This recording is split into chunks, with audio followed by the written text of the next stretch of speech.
Good morning, everyone. Councillors. Everyone is very happy this morning and excited to be here, and there's a great spirit in the room which we will get to a little later about why we're celebrating today. But good morning. I would like to open today's meeting and welcome everyone in the gallery, to those joining us online as well as my councillor colleagues here and members of our ELT. Thank you all. Now, I invite you to stand as Councillor Bunnag acknowledges the traditional custodians of the land on which we meet today. Good morning. Thank you, Madam Mayor. The Sunshine Coast Council acknowledge the Kabi Kabi peoples and the Jinnaburra peoples whose lands and waters we all now share. The traditional owners' unique values and ancient and enduring cultures deepen and enrich the life of our communities. The Sunshine Coast has been a place of celebration, abundance, connection and kinship for thousands of years, and we commit to working in partnership with the traditional owners to continue these practices and support self-determination through economic and community development.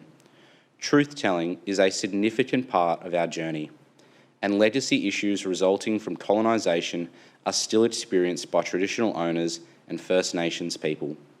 We are committed to better understanding the collective history of the Sunshine Coast traditional owners and the experiences of First Nations people.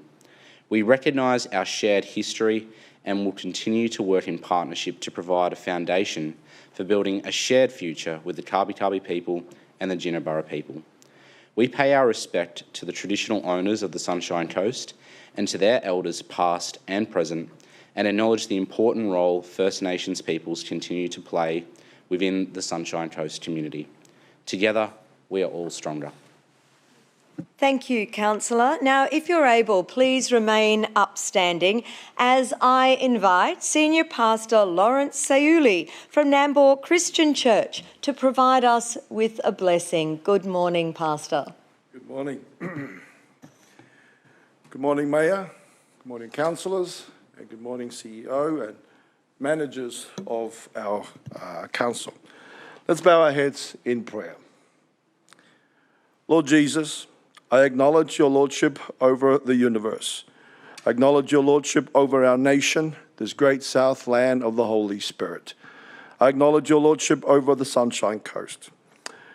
Lord, your word tells us in Romans 13:1, for all authority comes from God, and those in position of authority have been placed there by God. So, Lord, you have appointed our mayor into position. You've appointed councillors, CEO and managers into this position. So I pray, Father, for divine wisdom to come upon them as they lead our shire. Wisdom to plan and to build. Wisdom to communicate and negotiate. Wisdom to prioritise tasks, and wisdom to relate to the wider community.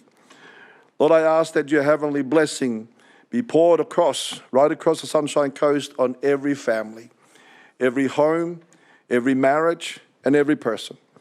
Pour out your heavenly blessing on every business, every organisation, and every school, and every hospital, every community group, and every church. We pray your protection of the blood of Jesus, Lord, over the Sunshine Coast. Protect the Sunshine Coast, Lord, from anything or anyone that will seek to do us harm. And we ask all of these things in the powerful name of Jesus. Amen. Amen. Thank you, Pastor, and thank you both for joining us this morning. Now, if you're able again, please remain upstanding as Councillor Landsberg acknowledges the recent passing of former Councillor Jerry Bell. Councillor Landsberg. Thank you, Madam Mayor. Today I rise to acknowledge and pay tribute to the life of Jerry Bell, a man whose vision, dedication and service helped shape Caloundra and the Sunshine Coast community we know today. Jerry Bell was born in Stanthorpe on the 18th of December 1932, the youngest of 4 children of Walter and Elizabeth Bell. From humble beginnings on a soldier settlement farm near Borehome, Jerry developed a strong work ethic and a deep appreciation for community values that would guide him throughout his life. As a young man, Jerry attended the then-named Church of England Grammar School in Brisbane, where he excelled in leadership, sport and academics. He made some lifelong friends. He excelled at rugby, athletics and rowing. was a GPS junior gymnastics champion, school lightweight boxing champion, and a school prefect. More importantly, it was there the foundations of his lifelong commitment to faith, civic responsibility, and service to others were firmly established. In 1956, recognising the enormous potential of this region, Jerry made the decision to establish his surveying practice in Caloundra. At the time, he became the youngest licensed surveyor in private practice in Queensland. That decision would not only shape his own future, but would leave a lasting mark on the future of our community. Jerry believed passionately that good planning created better communities, long before the Sunshine Coast became the thriving region it is today. He was actively involved in civic organisations, including the Caloundra Chamber of Commerce, the Progress Association and the Caloundra Development Association. Through these roles, he helped champion infrastructure and transport links essential to the region's growth, including improved public transport connections and the coastal corridor that ultimately became Nicklin Way. His commitment to public service led him to election as a councillor for Division 5 on the Landsborough Shire Council in 1970. He served the community for 9 years, including 3 years as Deputy Chairman under Jack Bosang. During his time in local government, Jerry played a significant role in securing land and facilities that generations of residents continue to enjoy today. His vision helped create opportunities for local sporting clubs and community organisations through the establishment of facilities like the Caloundra Aquatic Centre, Curramundi Recreation Centre, Junior Rugby League grounds, tennis courts, the Aussie Rules facilities, the Caloundra Powerboat Club, and valuable public green spaces. In many cases, Jerry donated his professional surveying expertise free of charge to help community organisations establish themselves and grow. Beyond local government, Jerry's service continued through many aspects of community life. He was a founding member of the Caloundra Lions Club and remained an active member throughout his life. Together with his wife Liz, he also contributed significantly to the development of Caloundra's commercial future, helping attract major retailers and supporting the growth of what would become an important regional centre. Faith was central to Jerry's life. St Andrew's Anglican Church was not only where he worshipped, but where he met his wife, married, baptised his sons, and contributed his surveying skills during the church's construction. His faith was reflected in the way he lived through quiet service, generosity, and commitments to others. Even later in life, Jerry's energy and enthusiasm never diminished.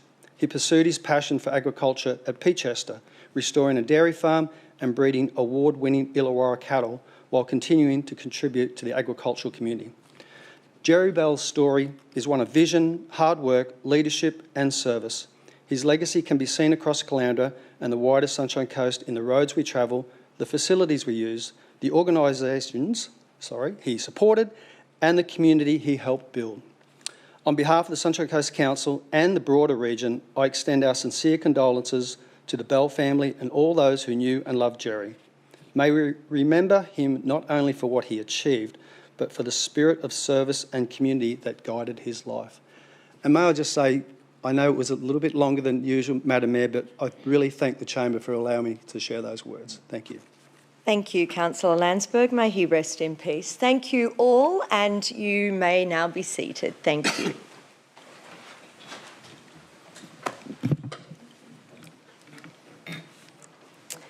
Okay. The record of attendance, Councillor Hungerford, is an apology for today's meeting and all other councillors are in attendance. The confirmation and receipt of minutes. Councillors, would someone please move receipt and confirmation of the minutes of the ordinary meeting held on 18 June and also the special meeting of 2 July 2026. Councillor Natoli moved and seconded. Councillor Bunnag. Those in favour? And that is unanimous. Thank you. There's no mayoral minute today. Personal interests. Councillors, I remind you of the requirements of the Local Government Act of 2009, which sets out how councillors' personal interests are managed for local government matters. Should you have a personal interest in relation to an agenda item, please raise it at the commencement of that item. Okay. Now, we have an award today which I wish to acknowledge, and we have a number of the staff in the room with us today as well. So, it is my very great pleasure to share that Sunshine Coast Council has been recognised as the winner in the Regional Growth category at the 2026 National Awards for Local Government for Library Plus Caloundra. Library Plus Caloundra has repurposed a former administration building into a contemporary multi-use community hub, incorporating library services, customer service and council operations. The project responds to population growth and the need for accessible, integrated services. It is absolutely a much-loved facility. By consolidating services into a single location, the project improves efficiency, accessibility and supports community connection. The facility also demonstrates strong sustainability outcomes and contributes to long-term regional growth. Now, the project was delivered with contributions from all across Council, led by Matt Dagan, Ben Wallace and Brian Dale, Senior Project Managers, and Jane Stronach, Coordinator of Library Services.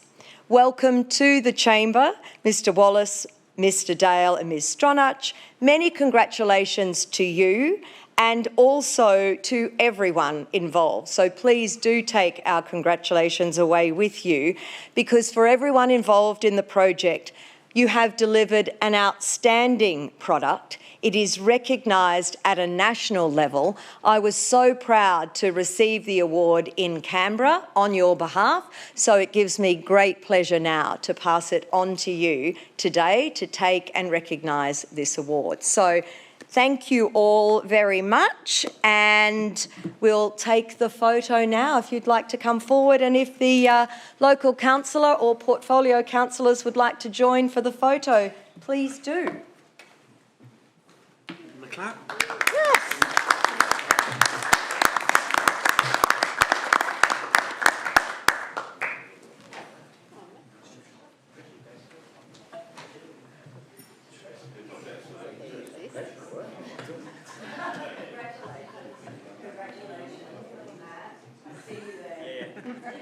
Let the stars shine. Yeah, right. He didn't want it. In the middle, okay, great, and we'll hold that. There you go, you guys hold that. Do that, coming close. There we go. Coffees. Well, these are for Jenny first. What? She wanted two and then someone bought her one, so I'm not sure.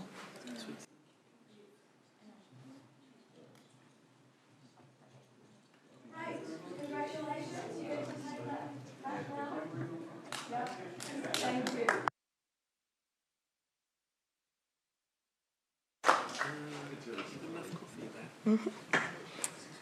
Okay, so I will move the motion for receipt of this award, and if I could have a seconder, Councillor Landsberg. I'll now put the motion to the vote. All those in favour, and that is carried unanimously. Thank you. Thanks, everyone. Okay, moving on to item 8.1, Sunshine Coast Council Standing Orders of 2026. Now, as this report is administrative in nature, I'll take this item as read, and I note that Ms Nelson is here for any questions, should anyone have any. So, councillors, I would like to move the motion for this item. Can I have a seconder? Councillor Broderick, thank you. Now, councillors, I intend to ask if you have any questions, first of all. So, great that I've given you that opportunity. Thank you, Ms Nelson. Now I intend to put the motion to the vote. So, all of those in favour, noting that this brings our standing orders in line with the regulations set by the state government, and that's why this administrative process is underway. So those in favour? And that is also moved and carried unanimously. Thank you. Thank you, Ms Nelson. I note that you are back a little later on, so we'll hear from you then. So next, Welcome Mr Switzer to present item 8.2, the Sunshine Coast Legacy Action Plan for 2026 to 2031, sporting, like we all are, a brand new badge. Mr Switzer, over to you. Thank you, Madam Mayor, and good morning, councillors and executive team.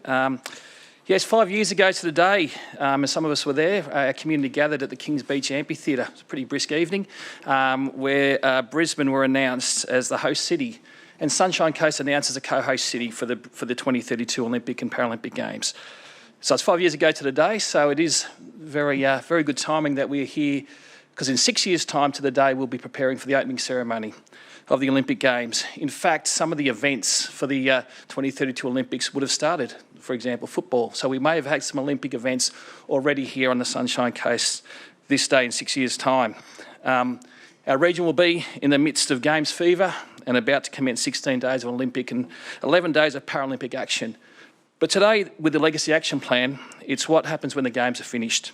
What does our region look like, and how can we leverage off this once-in-a-generation opportunity? Not long after being awarded the 2032 Games, Council established our local community reference group, a legacy community reference group, I should say, and Dr Bridie Keane was appointed chair. Their charter has been to assist Council with our legacy planning, and we thank them for their outstanding contribution. Bridie is a dual Paralympian and one of the athlete voices behind Brisbane's 2032 original bid. We asked Bridie to share some thoughts with Council and the community in respect to the Legacy Action Plan and the role the Community Reference Group played in its development.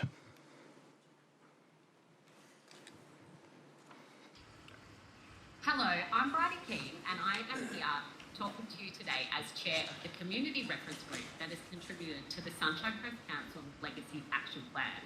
I'm going to talk a little bit about the process that we've been involved in since I started chairing this group over 4 years ago. I was approached to chair this group. I'm a Paralympic athlete and I'm a senior lecturer in public health at the University of the Sunshine Coast.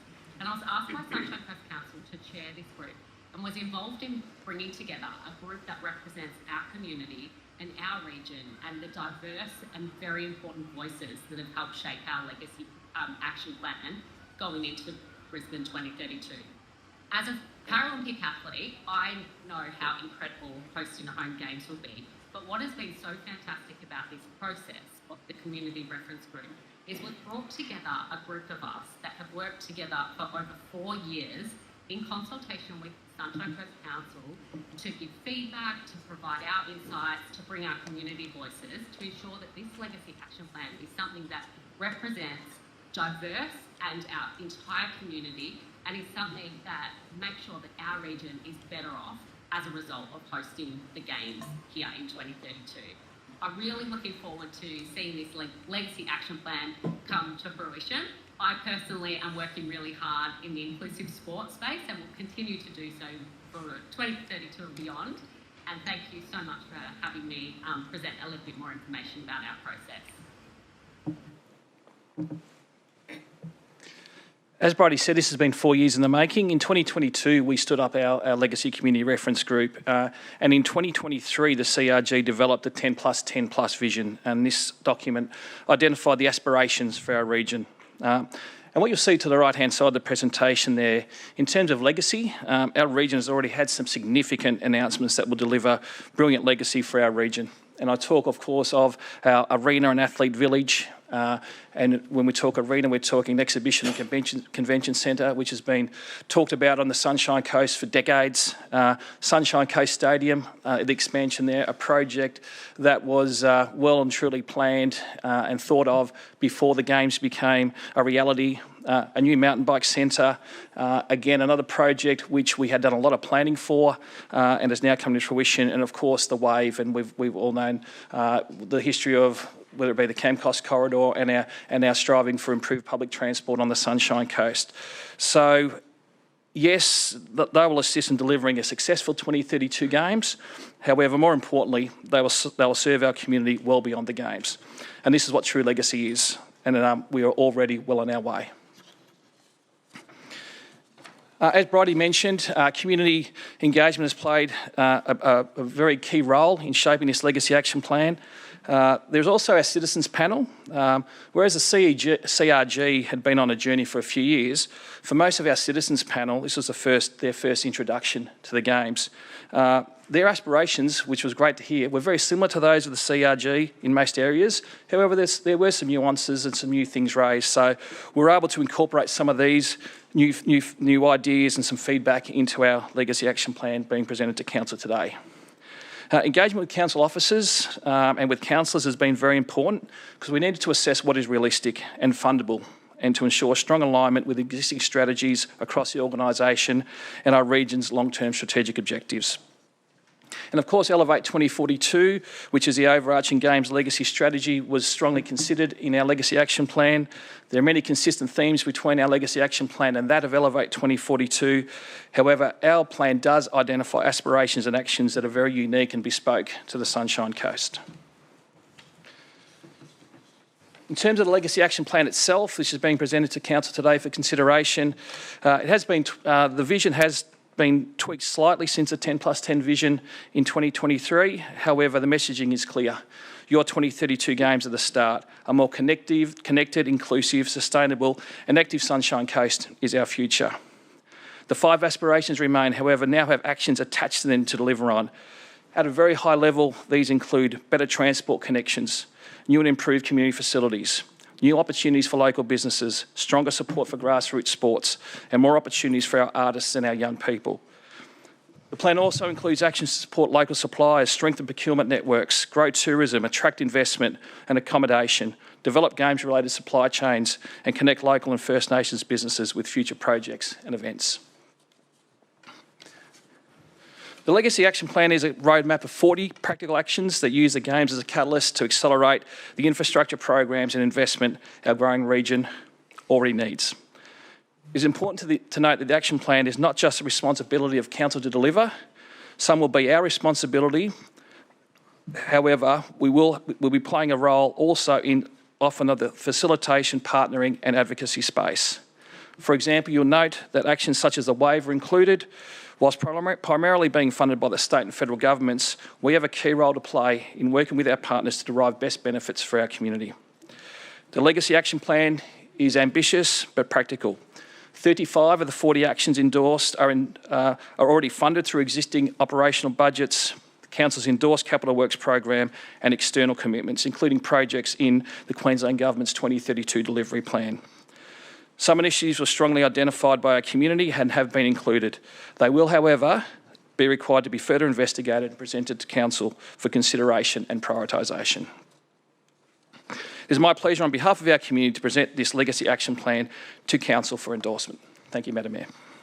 Thank you, Grantley. Now, councillors, I would like to move this item and seconded by Councillor Suarez. Thank you. I'll now speak to it. Well, today is an exciting day. In 6 years from today, as you've heard, the opening ceremony will begin and the eyes of the world will turn towards southeast Queensland. The Brisbane 2032 Olympic and Paralympic Games provide incredible opportunity for our Sunshine Coast community in so many ways. In the sporting arena, on the economic front, in healthy futures, and also in cultural spaces. But for the Sunshine Coast, the Games was never about just sport. It's about those once-in-a-lifetime opportunities, the positives for our community, which will linger long after the closing ceremonies in 2032. This is legacy. Legacy encapsulates the lasting benefits our community will see and feel as a result of our role as a co-host city. Making the most of this golden opportunity to ensure the Sunshine Coast is an even better place to live, work, play and learn now and in the future is vitally important. And that's where this plan comes in. There is no doubt that Brisbane 2032 Olympic and Paralympic Games will bring excitement, pride, global attention. But for our region, the Games are a deadline, a catalyst, a reason for governments at every level to finally deliver infrastructure we've been waiting decades for. And other benefits too, true legacy. The Wave public transport system, a new stadium, an exhibition and convention centre, a mountain bike centre, the Athletes' Village, which will transition into housing. These will be with us for decades after the closing ceremony. There's a lot to build. Now, I put this badge on every day as a reminder to all of us at how much has to happen in our community in that time. The construction, the organising, the planning, the delivery, all of it.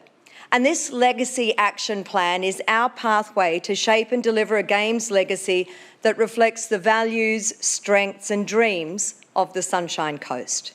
The future we are already working towards, one that's connected, livable and thriving, with people who are healthy, happy, passionate, sport-loving. We are sport-loving here on the Sunshine Coast. This Legacy Action Plan reflects that commitment. It aligns with our Games ambitions and the Sunshine Coast's 10+10 vision and ensures our efforts are grounded in what matters most to our community. The plan is about making sure residents are the real winners. When the party's over, what will we be left with? The plan brings forward the things our residents tell us matter most. The transport we've talked about, community facilities, stronger support for those grassroots sports, plus more opportunities for local business, our artists and our young people. As you've heard, our community shaped this Legacy Action Plan. Your priorities are on every page, and I'm incredibly proud that this Legacy Action Plan has been created by local voices reflecting their hopes and dreams. Through 40 actions, we will work collaboratively with you, our residents, to shape a region that's healthier and more active, stronger and more connected, with new opportunities for innovation and economic growth, creativity and continued leadership in sustainability. As the countdown to 2032 continues, we're determined to create meaningful, lasting outcomes that start now and continue well beyond the Games. I would like to acknowledge and thank everyone who has contributed to our Legacy Action Plan. From our small team here in Council, joining us in the chamber, thank you, to the members of our Legacy Community Reference Group, chaired by Bridie Keane. An enormous thanks for your work. And to everyone else in Council and also the community who've played a part, including the Sunshine Coast Citizens Panel. I am incredibly proud of this plan. I'm proud because it reflects the hopes, priorities and aspirations of our community. It's practical, it's ambitious, it gives us a clear roadmap for the next 6 years and will take us beyond that. Delivering this plan will take collaboration. It will take every level of government, industry and our community working together. If we do that, we won't just co-host an Olympic and Paralympic Games. We will build a stronger, better Sunshine Coast, enhancing our lifestyle for generations to come. And that is the legacy I hope you'll judge us on. Not medals, not ceremony, though we'll enjoy that too, but what's still standing, what's still working and still serving this region long after the flame goes out. Councillors, I commend this plan to you.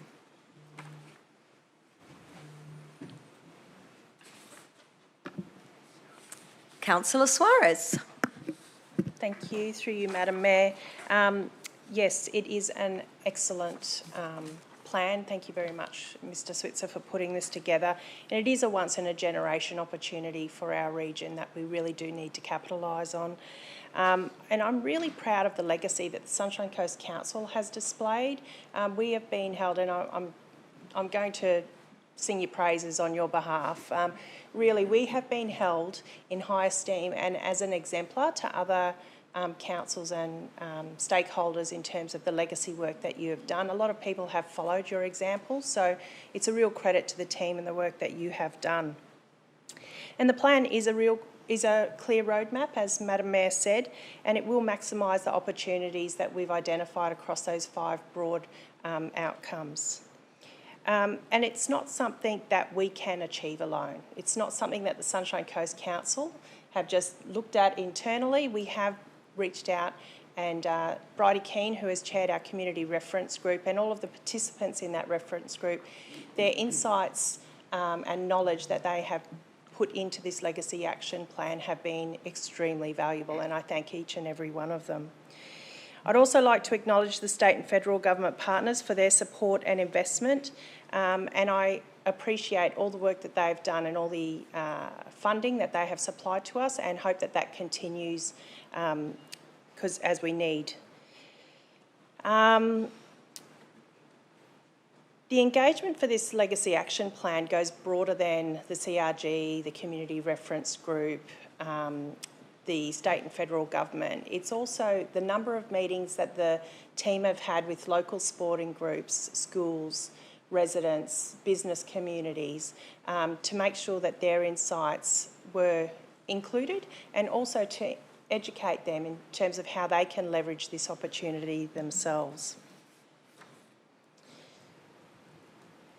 Feedback from the communities have highlighted how enthusiastic they are, and I know the team are really run off their feet with the amount of requests that they've had to come and speak with them to understand how this plan will help them. This legacy is already beginning to take shape, with a number of groups and schools already looking to leverage the opportunities that the Games will present. And this plan is going to leave our region better equipped for the future, and as Madam Mayor said, the measure of success is not going to be what happens during the Games, but it is actually going to be what happens well after the Games have concluded. So thank you, Mr Switzer, for this report. Thank you, Councillor Suarez. Councillor Landsberg. Thank you, Madam Mayor.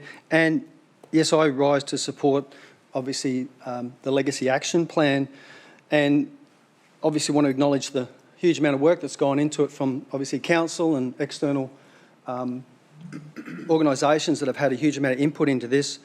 But just to reflect on, I think, a huge challenge, and obviously Deputy Mayor Maria Suarez made a comment about we will need government support to deliver this. And one of my concerns, which I did ask one of the questions in regards to additional information, was around the social versus affordable housing. And with figures that was provided in this report, really shows the extent where we really need to advocate, or more than advocate, but have a foot in the door for new developments where we actually are really stressing the importance of affordable housing on the Sunshine Coast. And when you look at comments in the report where obviously, you know, to be affordable for the average moderate income household in 2025, a Sunshine Coast dwelling would need to be purchased for $622,000. We all know now what a median house price of a dwelling and a unit now is the Sunshine Coast. And when you see your community, mortgage repayments are limited to 30% of your income, we have so many people under, obviously, financial stress just trying to make those repayments. So I know the challenges are going to be very, very hard for us to deliver this plan, and to be realistic, we really need to have to work hard towards a financial sustainable budget.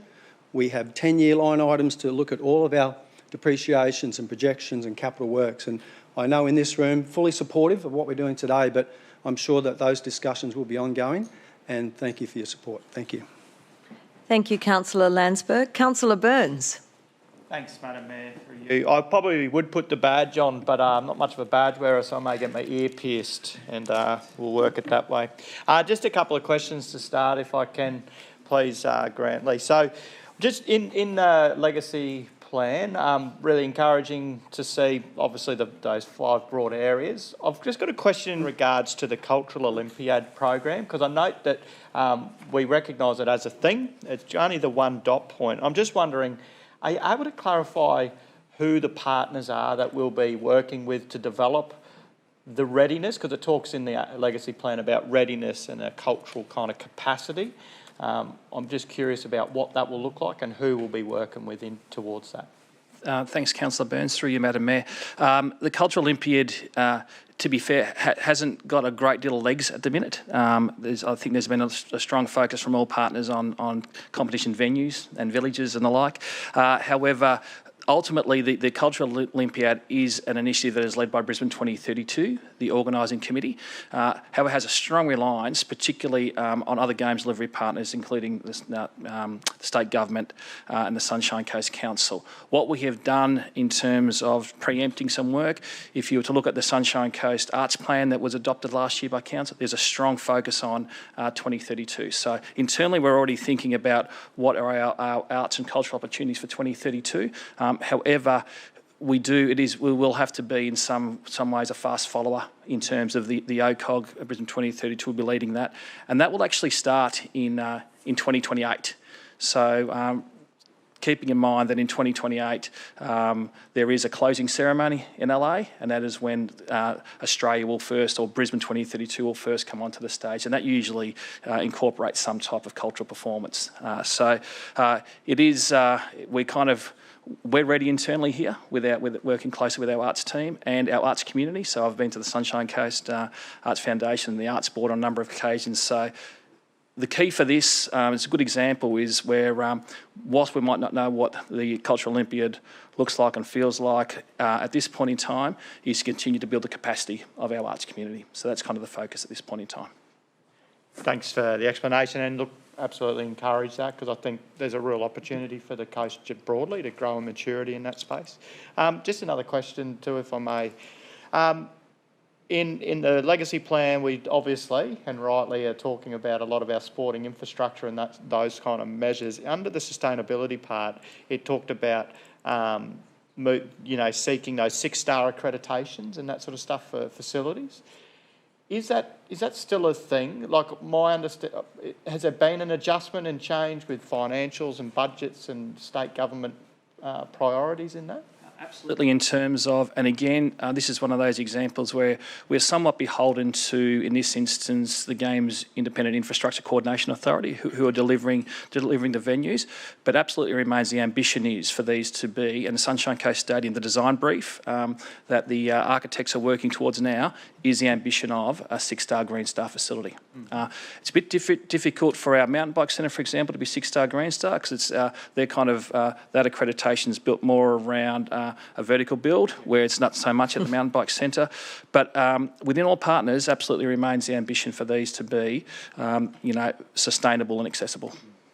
Yeah, which is really encouraging, obviously, because our vision as an organisation is to be Australia's most sustainable region. So that does align. And one more question, if you just indulge me. Under the legacy plan, we also mention in there, again, under the sustainability kind of measure, but it talks about the kind of working with the ComSec food system strategy. So I don't know if you're able, or maybe Madam Mayor, but I'm just curious as to kind of if you can tell me more about this ComSec food system strategy. Please. If I may, Madam Mayor. So that is an issue that the ComSec, our Council of Mayors, have been looking at, again, how particularly some of those councils who may not have competition venues, I think we've got 11 members of ComSec, but not all of them have got a competition venue, but how can everyone play in this space? And one of the opportunities identified was just the provision of food that is required, and they've released a discussion paper. It's a really interesting read, which I'm happy to share with councillors, but it talks about some of the opportunities that we'll have in terms of feeding the masses of visitors, but also just in terms of servicing our athlete villages. And that talks about how we can try and ensure that we have as much paddock to plate and in terms of South East Queensland product being provided for visitors, athletes and the like during 2032. So that's an initiative ComSec are leading, we've been involved in, and so there's some really good opportunities for that particular sector. Great. I appreciate the response to that. And I'll just speak very briefly, Madam Mayor.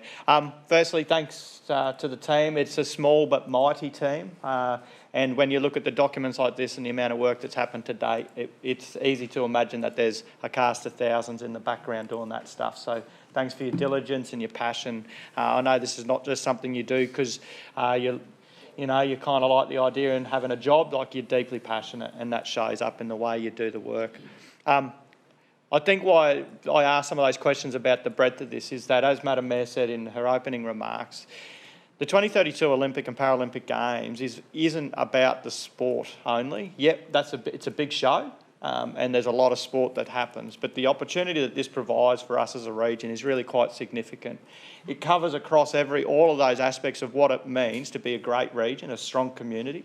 It aligns strongly with the regional strategies that we already have as a council around our environmental sustainability, our community strength and strategies there, as well as our economic development. This is what this does. So this is not something that sits separate to who council is and what council is striving for on the daily, but it does actually add strength and fervour and direction to it. So I do want to say congratulations, genuinely excited. And yesterday, Madam Mayor and I were at the opening of the new cable stay bridge at Petition. It's the best bridge on the sunny coast, probably in the world.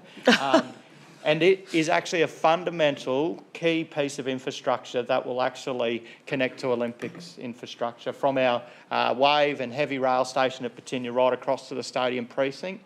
It's just a game changer, and I think that is actually the evidence of what the Olympic and Paralympic Games will be delivering, not just in the built form, but the connection that it actually provides and the excitement that comes with it. So thanks for the work you're doing and leading us towards a really positive outcome, Grantley and team.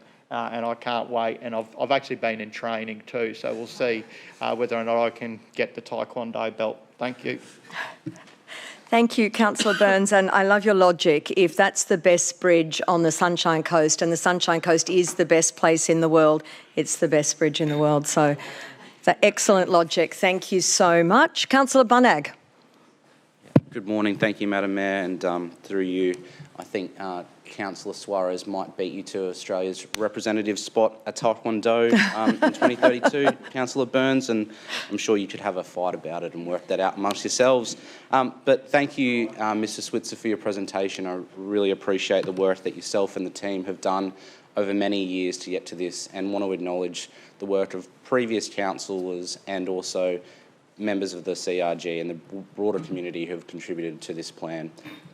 It is community driven, and I think it's important that we have a legacy plan to help keep the focus and direction in terms of what are the outcomes and things that we want to see achieved, come to fruition as a result of the Olympics. And Councillor Burns said it wasn't just about sport. Well, I'm going to talk about the sporting aspect because it is the Olympics. And when I look at some of the actions from our legacy plan, it is about making sure that when we wake up after the conclusion of the Paralympic Games, that we actually have legacy pieces of infrastructure that continue to support our growing community and cater for the needs of our growing community.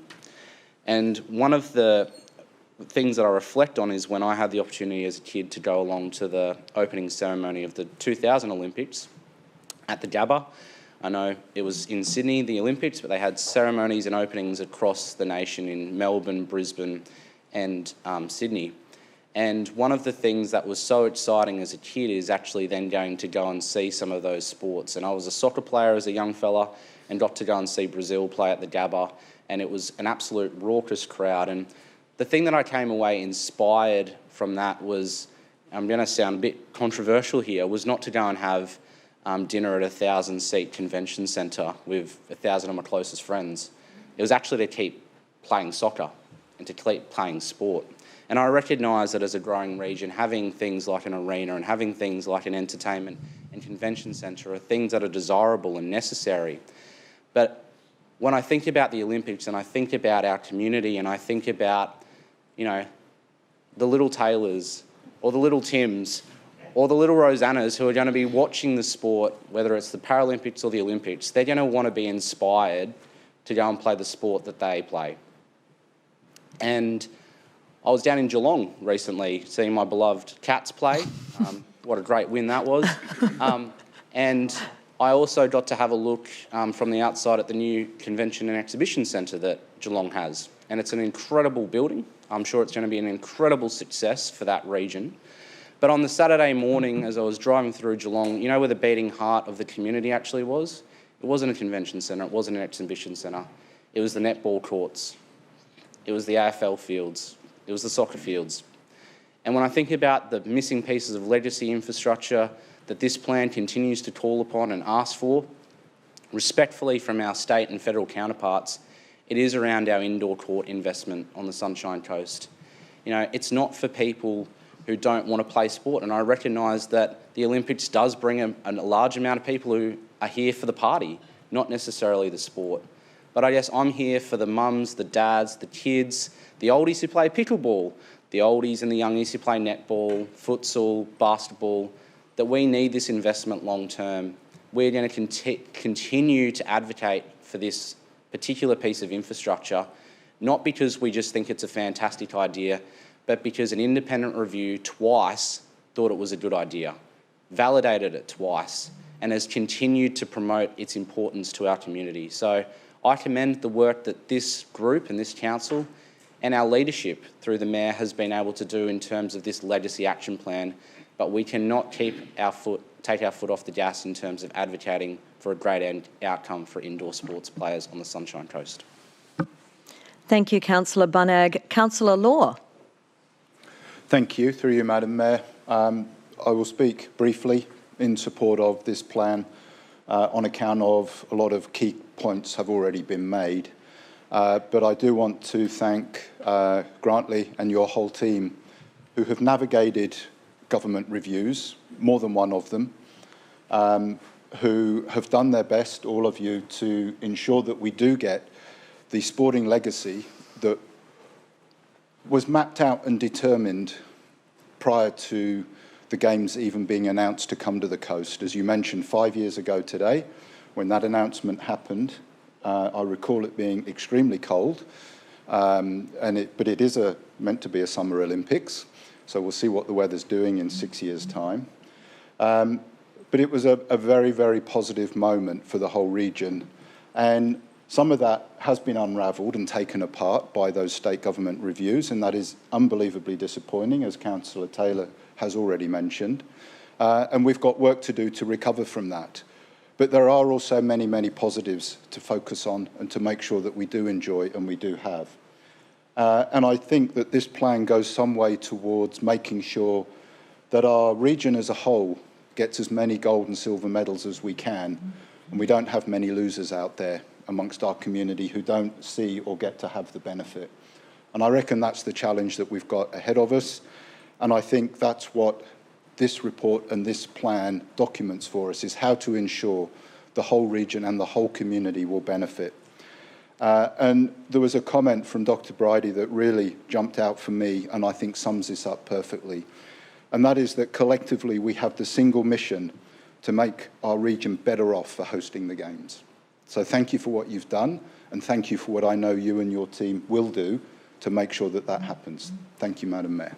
Thank you, Councillor Law. Councillor Broderick. Thank you. Through you. Madam Mayor, thank you again to the team. I've just got a couple of cheeky questions to throw in here, especially following on from David Law. We've got, under the action there, we've got enhanced connectivity, and we've got that we're advocating for the B2N rail upgrades. So my just cheeky question there for you, Grantley. Does this mean that we'll continue to advocate to the state for the B2N to continue further than Bewar and all the way to Nambour after the 2032 Olympics? I'll have to take that one. So I think, Councillor Broderick, I might, if I could refer to, maybe I'm not sure, or whether it's Deborah or... so in terms of... It's a trap. I'll have to take that one on notice. That's okay. We appreciate that. Because, you know, while we're on that, we were talking about one of the plans that we're continuing on as well is the trails in the hinterland and connecting up the bike centre to Blue Hut. Just hoping that we're continuing to make our way down south to the Seven Peaks Trail as well. Yes, in terms there is absolutely we're working very closely with our environmental operations team around our whole entire trail network. So there is a marvellous opportunity, particularly around parklands, of course, but that is still, another project that obviously could have great benefit for the region. Great, thank you, appreciate that. I will speak, Madam Mayor. Just a massive thank you to all of our team, because they are so dedicated and give of their time. So over and over again, like Maria said, with the schools and all of the education and community groups and getting all of that information out there. It's an exciting time, and like we said, this is a legacy piece. This is the stuff that we want to see happen leading up to and following the Games. This is going to make the Sunshine Coast the better place that we want it to be, and particularly in relation to those connections, understanding how incredible these natural assets that we have are, our dark sky reserves, our mountains, and all of this incredible place where we live. So thank you to the team. Thank you for all the great work you're doing. All the other questions I had have been answered. Thank you, Madam Mayor. Thank you, Councillor Broderick. Councillor Johnston. Thank you, Madam Mayor, and thank you also, Grantley and your team, for all the work that you've done in presenting, not only in presenting this report, but also throughout the years. You've had some very difficult decisions. You've had decisions that have been overtaken by other levels of government, and we still don't know exactly what sports we're going to get. We hope to find that out in December. So I'd just like to, from a growth management portfolio perspective, I'd like to assure the constituents that we have taken the additional costs that we will be experiencing as a council in the years coming up to the Olympics in 2032, and we've under the guidance of our CEO and Chief Financial Officer, we have planned to fund adequately the services that are required leading up to and during the Olympics. So without additional pain to our constituents. I'd also like to say that it's really wonderful to see at long last that the state government is spending some money on the Sunshine Coast to improve infrastructure, with a lot of infrastructure projects currently underway, rail, road, interchanges, etc., etc. And we hope that they will continue to do that, particularly in relation to the bus services on the Sunshine Coast being upgraded and integrated so that people can move from one area to another. And finally, I think Councillor Burns said that he would use this as an earring. I'd like to present this one to him, and I'd also like to volunteer that I'll punch the holes in his ears. Thank you, Councillor Johnston, but we might refrain from that for today, but we'll leave that for the moment. Thank you.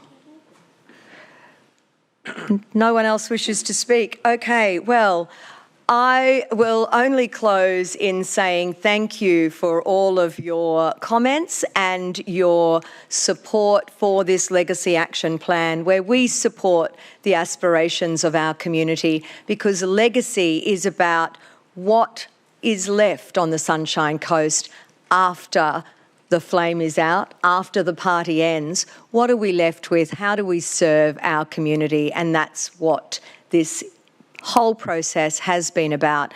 And doing that in a sustainable way financially as well is of the utmost importance. So we know that the 6 years ahead are going to be incredibly busy as we plan and then deliver along with the state and federal governments on all of this infrastructure and also the soft elements that will see the long-term benefits for our community. So, councillors, thank you. I'll now put the motion to the vote. All those in favour? And that is carried unanimously. Thank you, councillors. Thank you, Mr. Switzer, and thank you, team in the gallery here.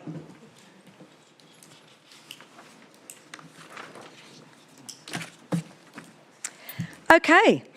Item 8.3 is motions for the 2026 LGAQ Annual Conference, and Ms. Nelson is joining us again here to present this item.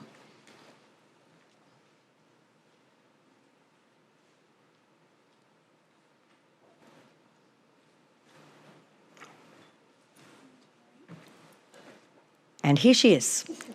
That was the build-up to your appearance. Thank you, Ms. Nelson. If you'd present the report now, thanks. Thank you. Through you, Madam Mayor. Good morning again, councillors. Councillors, 2026 marks the 130th year of the Local Government Association of Queensland's annual conference. Each year, motions are put forward for debate and supported motions form part of the LGAQ's annual advocacy plan. Motions must first be endorsed by the submitting council before they can be considered for inclusion on the conference agenda.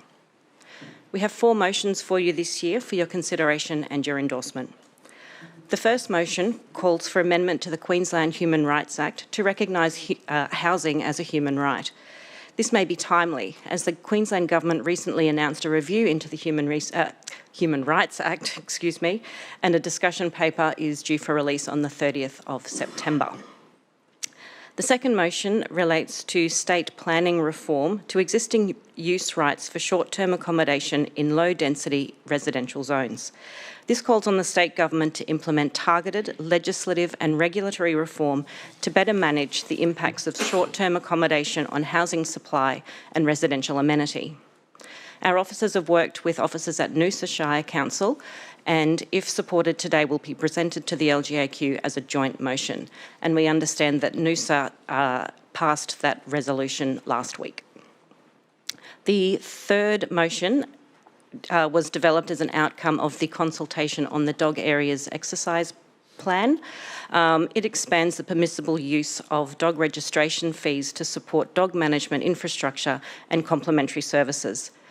This motion would allow councils to use those funds beyond regulation activities for things such as planning, fencing, and other relevant park infrastructure. The last motion was in response to a community petition put to the state government and also a local resident. It seeks to strengthen the existing breeder regulation for dogs to also include cats. Supported motions need to be submitted to the LGAQ by Friday the 31st of July if they're to be included in the agenda ahead of the conference in Cairns in October. Thank you. Thank you, Ms Nelson. Councillors, a mover for this motion? Councillor Natoli, seconded. Councillor Bunag. Thank you, councillors. Councillor Natoli. Thank you, Madam Mayor. Before I start, just a question through you to Tori. Out of all of the resolutions that are held each year at the annual local government conference, how many of them really get any traction with the state government? Do you have some sort of understanding of the percentage of those resolutions that are actually taken? Through you, Madam Mayor, I wouldn't want to estimate a percentage of those that go through. I think from experience, a large number are supported. And in my experience, none of Sunshine Coast Council motions have ever been defeated. Have ever? In my experience, since I've been in this role, no, every Sunshine Coast Council motion has been supported at the conference. Yeah, the question was really about once the conference supports the motion, then obviously a lot of these reflect issues that are between local government and state government, and that's I would try and get some sort of feedback. What success have we've had local government conference or the LGAQ have had with the negotiating with the state? Through the chair, again, councillor, I couldn't give you statistics, but anecdotally, I know that we put forward a motion a couple of years ago about e-mobility, and as you're aware, legislation around that is currently before council. So whether or not the LGAQ's advocacy played a part in that, I couldn't comment on that, but some of the items that are put forward at that conference have certainly had traction with the state government. Yeah. So thank you, Tori, for that. I understand that those questions were without notice, so it's difficult. I think, you know, this opportunity for councils to be able to put forward motions that are relevant to issues that are both within our own organisations but also within our community gives us the opportunity to have that debate right across the state at the annual conference. I, in the past, have been, I suppose, not as happy with the process that the LGAQ have had to go through to try and get state government to accept that it is a major issue. It is a collective voice of the local government, and I would hope that state governments start to understand that they need to work closer with local governments and deal. The issue that I brought up about the Airbnbs, those transitory properties, especially in residential suburbs, have been a major issue for me as a local councillor, for my community, and I know in many other local government areas it's exactly the same thing. We've not had any luck in the past as state government taking a number of critical issues that are driven by state policies and state laws, and where local governments are wedged in between the community's expectation and the state government's inability to be able to understand how to move forward. I would have preferred a different resolution that would extinguish those rights completely in terms, but I understand that there is a process we have to go through. I understand that we can't do that without potentially facing compensation issues as well. But I do support the fact that Noosa and our council have worked closely together to put this resolution together. It is a way of when properties do change hands, and in the past I've been aware where I've had really difficult properties that neighbours have had major issues and we have not been able to deal with them because those properties were approved prior to 2014, and the comfort of knowing that they've been sold and the new owner has actually chosen not to continue with the Airbnb and the transitory property and became a permanent home. And so that process of extinguishing, I think, is a good thing. I don't think there's any additional value of having a transitory property in terms of the value of the property. So I'm hoping that there will continue to be this opportunity to move these properties out of the market and basically extinguish that right that it currently exists. So I'm hoping that we can get this through the LGAQ conference, and secondly, I hope the state government actually listens to what we as local government are saying and find a way to be able to support us and bring in new changes to legislation that actually delivers the outcomes that our community want. Thank you, Councillor Natoli, and I'll just take this opportunity to answer that question about what happens to the motions that are then taken to conference once they're supported at the LGAQ conference. The LGAQ has a portal and a website that lists all of the resolutions from conference and the action that has been taken and what status that particular resolution is at. So on the website, if anyone is interested, you can go to the portal and look up all of the motions, and there are, more than 100 each year that are taken forward by the LGAQ, and you can see the status of each of those on there at any time you have some free time and are interested. Councillor Bunnag. Thank you, Madam Mayor, through you. I'll just start with a question, and it's to the CEO. Just following on from Councillor Natoli's comments, Mr Baker, is there a way in next year's motions report around the LGAQ conference to provide perhaps a report back from the staff around the progress of the motions that have been put forward specifically by Sunshine Coast Council? I understand that there's the LGAQ portal that people might want to go and have a look at, but I think from a transparency perspective and also the ability for us to follow up, it might be helpful for us to, reassess what we've done over the last 12 months and whether there's any follow-up actions that might need to come from it. Mr Baker. Thank you for the question, Councillor Bunnag, and through the chair. Absolutely. I think in addition to that, it's actually important to note that the LGAQ is absolutely the right place for a lot of this advocacy, but in fact, many of these motions talk to broader work that the council is doing. So it may well be, yes, this is the LGAQ progress, but what else have we done from an advocacy perspective to help progress these issues? Thank you, Mr Baker. Through you, Madam Mayor, I might just speak to the motion now. I just wanted to first of all, thank the staff for their assistance in preparing these motions. I know a lot of work goes into them, so thank you very much for your expertise and subject matter guidance. I also want to acknowledge the councillors who have driven a number of these motions, in particular Councillor Natoli and Councillor Law, who I'm sure will speak to the housing as a human right aspect. I wanted to focus my comments in relation to the transitory accommodation motion. As many people in this chamber will be aware, I have spoken very passionately about this issue, both in council workshops and in the open forums that we have within council, because of the impact that we have on our communities in Division 8 because of transitory accommodation. You know, when I think about the conversations that I'm hearing at both the federal and state political level about the need for housing supply, it's supply, supply, supply, I find some of that rhetoric difficult to listen to consistently when I'm seeing hundreds of empty houses sit throughout our region that could be provided for permanent accommodation for people.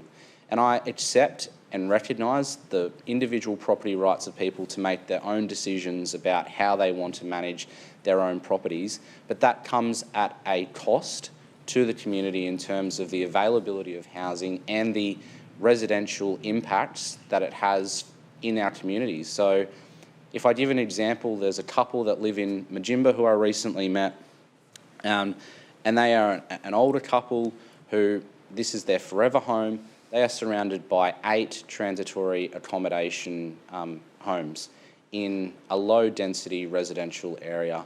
They make complaints to the police constantly. They have been essentially told that from a council perspective, there's very little that we can do to manage it other than to provide some, I guess, more restrictions in terms of compliance around reporting and transparency around where these Airbnbs are located. So from my perspective, I think that this motion is balanced, the particular one around the transitory accommodation, because I think we do have to do something a little bit more drastic to encourage these homes to actually function as homes, not to function as holiday properties for people who can afford to have that luxury. And I recognise, as I said, that people have individual property rights, but when it starts impacting on the community, that is where government, I think, has to take a firmer approach. And that's why I'm very supportive of this motion. And it's good to see that Noosa has also adopted it as well. And we look forward to seeing what the state government has to say about it, because I think it is a very targeted and measured approach. It's certainly not something that's a broad brush impact on everyone who owns transitory accommodation. So I commend the motion and look forward to the advocacy over the next 12 months to see where we get to. Thank you. Thank you, Councillor Bunag. Councillor Law. Through you, Madam Mayor. Thank you for the work done by everyone to present these motions for us in a very well thought out, structured and determined way that would make it very hard for anyone to disagree. Obviously, housing is a human right. You're probably surprised that it's not a human right already if you're in Queensland, and for that matter anywhere else in Australia except for the ACT, which is the only state that has got it as a statutory listed human right that housing should be one. On a bigger countrywide level, Australia has recognised housing as a human right through an international law, but here in Queensland we're not there. And it strikes me that the current crisis that we are in, both in Queensland and nationally, may not have occurred had housing been a human right. Had housing as a human right means that governments at a policy level will make sure that the decisions they are making considers and provides for housing for people to live in. We have human rights for health and education, quite rightly so. But accessing health and education gets a lot harder if you don't have a home. Maintaining your health and well-being if you don't have a home is extremely difficult, which even as a policy setting means providing health and education as a human right, and you don't give someone the right to a good, secure place to live, compromises the right to having access to healthcare. The two things must go together. So thank you for the work done to get this motion ready and prepared to go in front of the LGAQ conference. There are many things at play already that support this going through not only our council to go forward to LGAQ, but then to have LGAQ support this as well. But it will take a good deal of advocacy and ongoing work to get the state government to bring this in to the 2019 Human Rights Act. Sorry, that may be 2009, forgive me. No, 2019, I was right. So there is a review. That makes it really easy for the state government to respond. But there is a serious urgency to get housing as a human right endorsed for Queensland, for all Queenslanders. So I do call on your support for this motion, and also follow the one that we've already spoken through Councillor Joe and Councillor Taylor about changing the rules and regulations around short-term accommodation in homes. We have got a lot of houses that are underutilised because houses are being used as wealth creation and assets and not as homes. We need to get houses used as homes for families so that they can then access the rest of their community safely, with dignity, and enabling us to do something towards the housing crisis. I would like to foreshadow finally, Madam Mayor, that should, for some unexpected reason, the overall package here not go forward, that I would like to reconsider us putting forward just the housing as a human right on its own to make sure that this does go forward to LGAQ. But I am hopeful of support for all of the items in the motion here. Thank you. Thank you, Councillor Law. There are no other councillors to speak. Councillor Natoli, would you like to close? Thank you, Madam Mayor, and thank you again to all the councillors that contributed. Obviously, the staff put a lot of work with the councillors to be able to shape these so that it doesn't cause any issue when it does get to the LGAQ conference. I just want to clarify, I know there was some confusion during the budget in regards to transitory properties. We are not targeting transitory properties right across. We are only targeting those in residential suburbs. That's what people want, the amenity restored. People live there. There's nothing worse than, you know, having a job and having a family and living in a quiet street and having properties around you that operate at different hours, having parties. And there's a whole range of issues that come with that as well. So I want to make it very clear that we are only talking about transitory properties in residential suburbs, not on the beach, not in tourist zoned locations. Make that very clear. Thank you. Thank you, Councillor. Councillors, I'll now put the motion to the vote. Those in favour? And that is carried unanimously. Thank you, councillors. Thank you to the team. Thank you all for being here with us. Okay, moving on to item 8.4, the interim June 2026 financial performance report. I invite Ms Dunbar to present this item.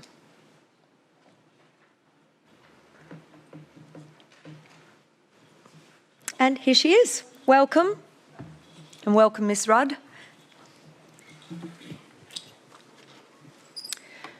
Good morning, Madam Mayor, councillors and members of the executive team.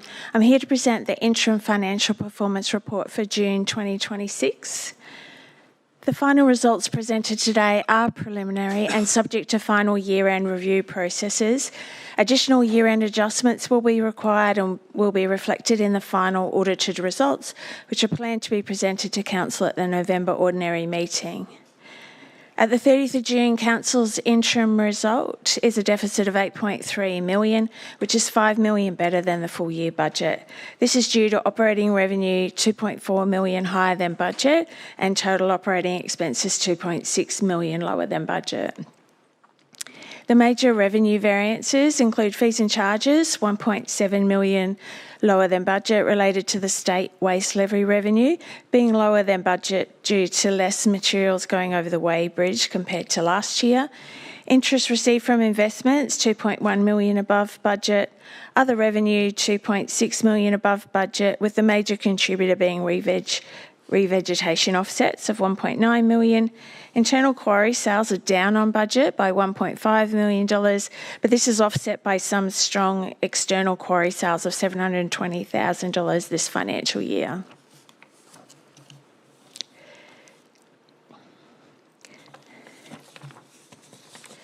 The year-to-date operating expenditure is $2.6 million below budget, with key variances including employee costs $3.7 million above budget, which reflects the impact of the organisational redundancies. Core materials and services $8.8 million below budget, with major contributing factors waste expenses $2.8 million below budget. So this is offsetting the lower than expected state waste levy revenue, as reduced waste material across the Ray Bridge has resulted in lower waste levy payments to the state and also a reduced requirement for landfill maintenance works. Transport asset maintenance $1.4 million below budget, associated with civil maintenance being behind in planned maintenance due to the ongoing wet weather, and also staff redirected to the storm events earlier in the year for Cyclone Alfred. Digital information services below budget is related to telecommunication devices and contract service savings, and extending the life of our IT devices and infrastructure has also seen a reduction in maintenance costs. Levy program spending of $2.4 million below budget. So some of our planned projects were delayed due to wet weather and tender timeframes, while the wave work starting earlier than anticipated with associated council costs reimbursed by TMR has reduced the need for our levy funding.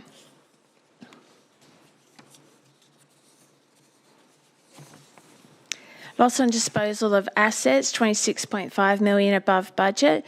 $20 million is related to land parcels written off following reclassification as road reserves, and $6 million is a part disposal of Caloundra Library Plus building following the redevelopment works. Recurrent capital expenses is a favourable $27 million below budget, and this is due to following further review. Prior year DRFA works have been reassigned to the 24-25 financial year. The total capital works program has progressed 78.1%, with $208.7 million spent as at the 30th of June, with the core capital works program spend at $150 million.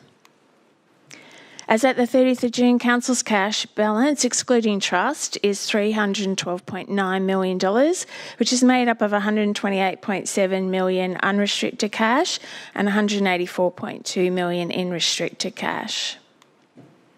Council's total debt at the 30th of June is $463 million, with the 25-26 new borrowings drawdown being $50 million, which is $16 million less than budget. Council currently holds 8 investments totalling $90 million, achieving a weighted average return of 4.96%. 25-26 saving initiatives have been achieved as at the 30th of June. So as discussed, the interim report includes an interim year-end result and a year-end forecast, which includes estimates and assumptions, with the final year-end result to be confirmed following completion of our year-end processes. The final result is planned to be presented to Council at their November ordinary meeting. Current risks are outlined in the report and summarised on the slide, and the recommendation today that Council receive and note the report titled Interim June 2026 Financial Performance Report. Thank you. A mover for this item, Councillor Broderick, and a seconder, Councillor Burns. Thank you. Councillor Broderick. Thank you. Through you, Madam Mayor. Thank you to the team for the presentation again. Just before we start, just a question that you may need to take on notice, but on that first slide we had, on the fees and charges, we had the waste fees and charges down 1.7 mil and the state waste revenue lower due to less materials received over the Weybridge, which we saw later was offset.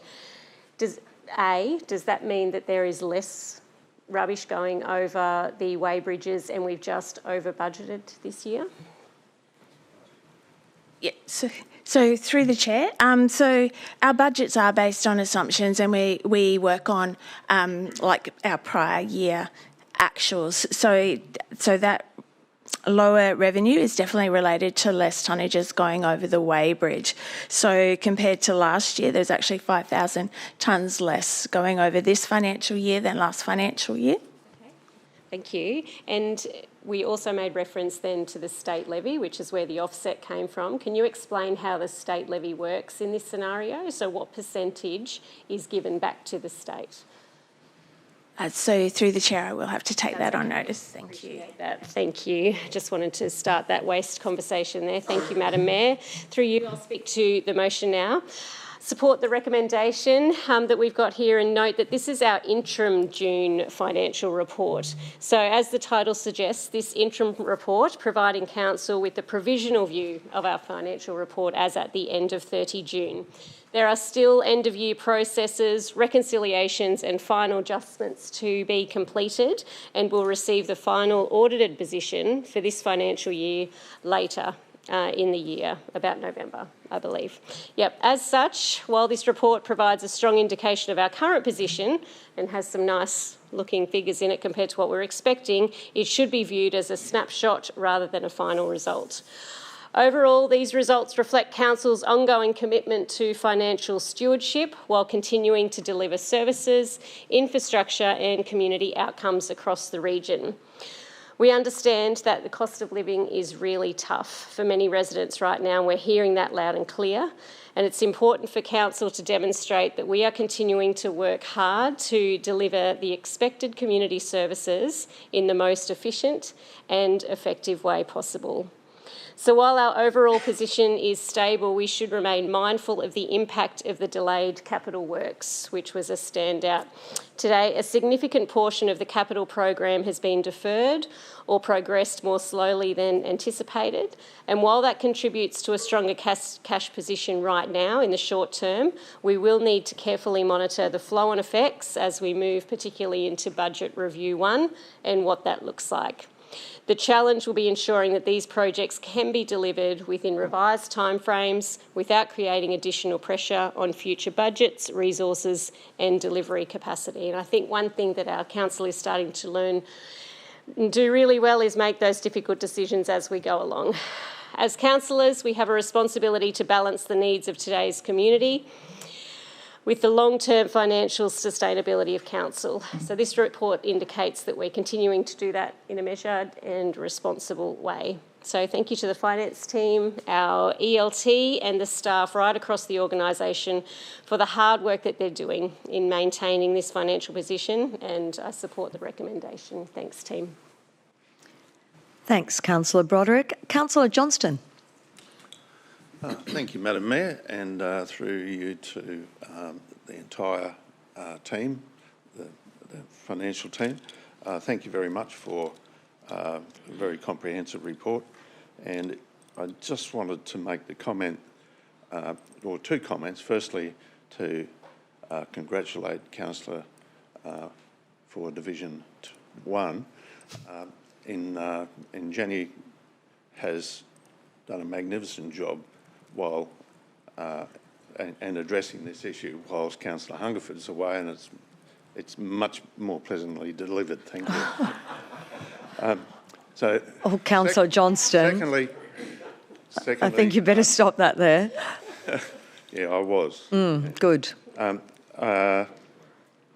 push the boundaries all the time. And secondly, it's wonderful to see that our cash position increased and significantly during the previous 12 months. That was because of the hard work done by a lot of people, many difficult decisions that were made, etc., and may it continue. Thank you very much to the team. Thank you, Councillor Johnston. Any other councillors wishing to speak? No. Councillor Broderick, would you like to close? No. Okay, councillors, I'll put the motion to the vote. All those in favour? And that is carried unanimously. Thank you. Thank you, team. Councillors, for item 8.5, the Audit Committee meeting from 16 June 2026.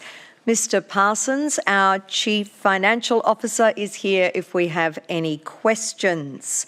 So, councillors, can I have a mover for this motion? Councillor Broderick, representing the finance team single-handedly today, and a seconder, Councillor Johnston. Okay, Councillor Broderick. Thank you, Madam Mayor, through you. Just quickly, just so we know what this is about, the Audit Committee performs an important role in supporting good governance, accountability and financial oversight right across our organisation. So the matters considered at this meeting, and the minutes are all in there, considered all of the Audit Office findings, internal audit activities, asset management improvements and the monitoring of those audit recommendations, and they demonstrate. So the constant monitoring of those has demonstrated a strong focus and continuous improvement and risk management. So I note that the management continues to work through a number of the audit findings that we spoke about last month and the recommendations, and it's encouraging to see the ongoing process. The ongoing progress in strengthening our systems, controls and processes. So I want to thank the committee members, the staff, the external auditors for their contribution and support. Onwards and upwards. Thank you, Councillor Broderick. Councillor Landsberg. Thank you, Madam Mayor. Just making a comment on a typo. On page 5 of the minutes for the last Audit Committee meeting, and the attendees down there read, obviously myself, Councillor for Division 2, Councillor Tim Burns, Division 2. It should be Division 3. 3. Thank you. That's very good, Councillor Landsberg. We do not want Councillor Burns taking the division over. That's not the plan. Thank you. And no one else has any questions for Mr. Parsons? No other comments? Councillor Broderick, did you want to close? No? Okay, I will put the motion to the vote. All those in favour? And that is carried unanimously. Thank you. Councillors, there are no notices of motion today, so we'll move on to petitions. Councillor Landsberg, you have a few petitions to table today. Yes. Thank you, Madam Mayor. A little bit slow on the uptake. Well, that's all right. The first one is to extend dredging and restrict baited crab pots at Golden Beach. That request, over to you. Thank you, Madam Mayor. This is a petition by Mr Michael Morgan. As the lead petitioner, we have 201 signatures, obviously collected in just 6 days. And this is a petition to request to extend dredging at Golden Beach to facilitate safe water sport activities and also to restrict baited crab pots to reduce unsafe obstructions and the risk of bull shark interactions where activities occur. Okay, now, Councillor Landsberg has moved the petition be received and referred to the CEO. Can I have a seconder? Councillor Natoli. Thank you, councillors. Now, Councillor Landsberg, did you wish to speak to this? Thank you, Madam Mayor. Happy to make a couple of comments around this. As we've seen in Palmstone Passage with the breakthrough of Bribie Island, we've seen a huge amount of, it's such a dynamic waterway currently. A lot of sand is building up in a lot of areas. Council do have a limited dredging program that we're responsible for, but I would also request that this petition is forwarded on to the newly formed Sunshine Coast Waterways Authority Board, because they will be taking over a lot of these responsibilities for MSQ by the 30th of November this year. But look, a very well put together petition. It does raise considerable issues for a lot of waterway users in the passage, and I'd like to present this to the CEO. Okay, just before you do that, I'll put that to the vote. So, noting that this is not within Council's remit, which is why we'll ask the CEO to refer that through to the higher level authorities. Okay. I'll put the matter to the vote now. The motion, those in favour? Are you in favour, Councillor Landsberg? Yes, thank you. I'm reading the next petition. Yeah, great. Thank you for staying with us. That motion is carried unanimously. You can now pass that on to the CEO. I'm a stickler for the details, councillors, so thank you. All right, Councillor Landsberg, your next petition. Thank you, Madam Mayor. And I rise to present a petition of 100 101 signatures to implement one-way traffic flow between Nelson Street and Onslow Street on the Esplanade at Golden Beach. This is due to the inability of vehicles to travel in both directions at the same time and is a concern to a number of vehicles with parking and accessibility along the front there. We have, this is from a lead petitioner, Mr Kevin Wright, that obviously lives along the Esplanade there. Thank you. Okay, Councillor Landsberg moved that the petition be received and referred to the CEO. Can I have a seconder? Councillor Bunag. Thank you. Councillor Landsberg, if you'd like to speak for a minute. Thank you. Councillors, this is in relation to the recently completed major project of TS Onslow, where the contractor had as part of the operational works approval to actually direct traffic one way. And it was obviously they needed on-site facilities. This whole process of moving one-way traffic further south of Jellicoe Street, and when historically north of Jellicoe Street is actually one way. So the public have seen a very well controlled traffic environment.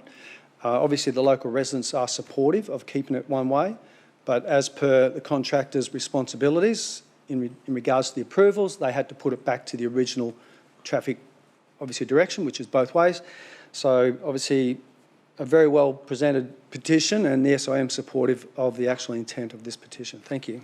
Thank you, Councillor Landsberg. And I'll now put the motion to the vote that we receive this petition. All those in favour? Thank you. That is carried unanimously. You can hand that over to the CEO now. Thank you, Councillor. Councillor Johnston, I believe you have a petition. All singing, all dancing today. Oh, everyone gets a turn. I have a petition signed by some 205 constituents or residents, and the lead petitioner is Christine Brigg, who's a resident, I believe, in the Palmwoods Village Residents Association at Palmwoods, which is the Sundale Village. There's some 180 residences in that village with the expansion that's recently been completed, and a large number of them have signed this petition, as well as a few other people from Jubilee Drive. It reads, "We, the undersigned, respectfully petition the Sunshine Coast Council to impose a speed limit of 40 kilometres per hour on the entire length of Jubilee Drive, Palmwoods. This request is made with concern for the safety of vehicles and pedestrians due to increased traffic volumes, increased residential population at Sundale Garden Village, and greater use of the sports areas, resulting in parking on verges on both sides of the roadway." I'd like to speak to this, if I can get a seconder, please. Yes, thank you. Seconded, Councillor Dixon. Okay, Councillor Johnston, now you can speak to it. Thank you. I'm very supportive of this. Jubilee Drive is an increasingly busy road, and it has AFL, cricket, soccer, rugby union, as well as this seniors village, which is very large. And there's a particular problem where, with the expansion of the Sundale Village, traffic also now, one of the exit points is now in Hobson Street at the intersection with Jubilee Drive. And as a result, that intersection is somewhat close to the intersection with Margaret Street, where it goes under the rail bridge.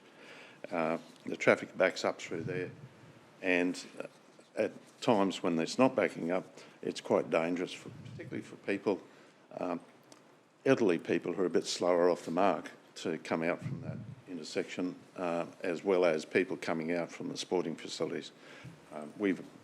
During the last couple of years, we've upgraded all the sporting facilities with their clubhouses, and that means there's more people playing sport there, more people visiting there.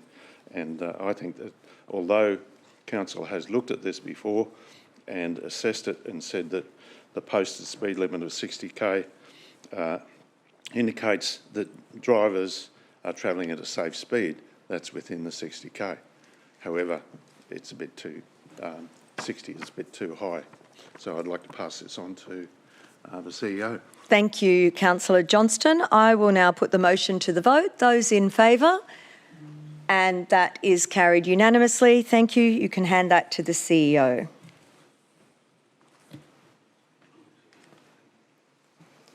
Thank you, Councillor Johnston. Councillors, as we have no further items on today's agenda, the next ordinary meeting will be held on Thursday, the 20th of August at 9 a.m. So I will now declare the meeting closed at 10:36. Thank you. Thanks for coming. And if you've been watching online, thanks for your attention. See you next time.